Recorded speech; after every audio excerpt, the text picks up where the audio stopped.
هو الوحيد اللي يقدر يقول احنا عملنا ايه كويس واحنا محتاجين نحسن ايه، فيطلع بكوركتيف اكشنز، يطلع ببريفنتيف اكشنز على الاداء بتاعه، وتقدر بيها تحسن نتائج المشروع بتاعك.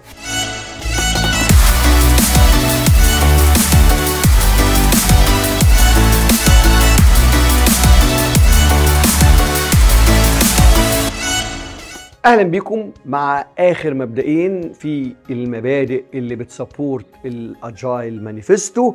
والظريف المبدئين ال11 وال12 الاثنين مرتبطين جدا بالتيم بتاعنا.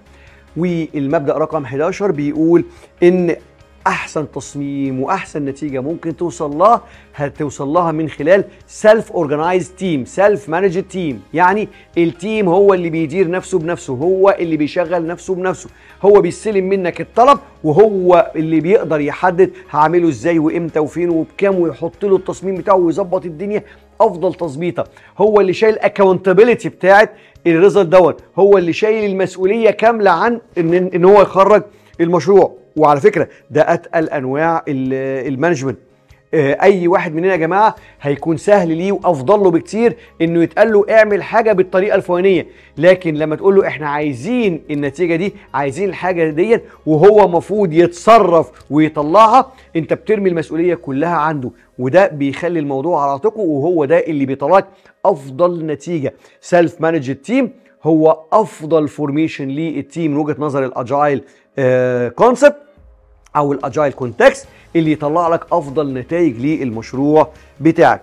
واخر مبدأ معانا التيم اللي هو السيلف اورجنايز، هو اللي قادر على تقييم نفسه، وهو اللي قادر يحط خطوات تصحيحيه لطريقه شغل عشان يبقى مور افكتيف، يقدر يطلع نتائج افضل بكتير. هو الوحيد اللي يقدر يقول احنا عملنا ايه كويس واحنا محتاجين نحسن ايه، فيطلع بكوركتيف اكشنز، يطلع ببريفنتيف اكشنز على الاداء بتاعه، وتقدر بيها تحسن نتائج المشروع بتاعك.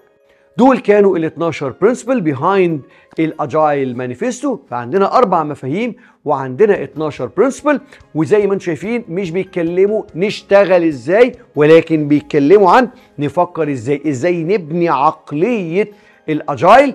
being agile لو قدرنا ونجحنا ان احنا نحققها، doing agile هيكون اسهل بكتير.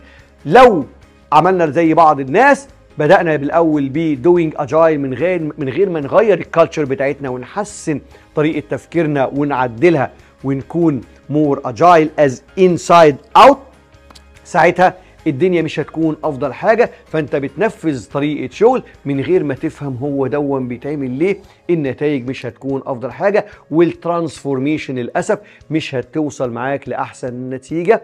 تاني ونقفل كلامنا، احنا كلنا على المستوى الشخصي وعلى مستوى الشركات وعلى مستوى البيزنس وعلى مستوى كل حاجه محتاجين الكونسبت دون، محتاجين الاجيلتي، محتاجين being adaptable، محتاجين being flexible، ولكن كل دون يكون في فريم وورك، في اطار عام يخلينا احنا being agile، وبعد كده نبدا نتعلم ازاي doing الاجايل.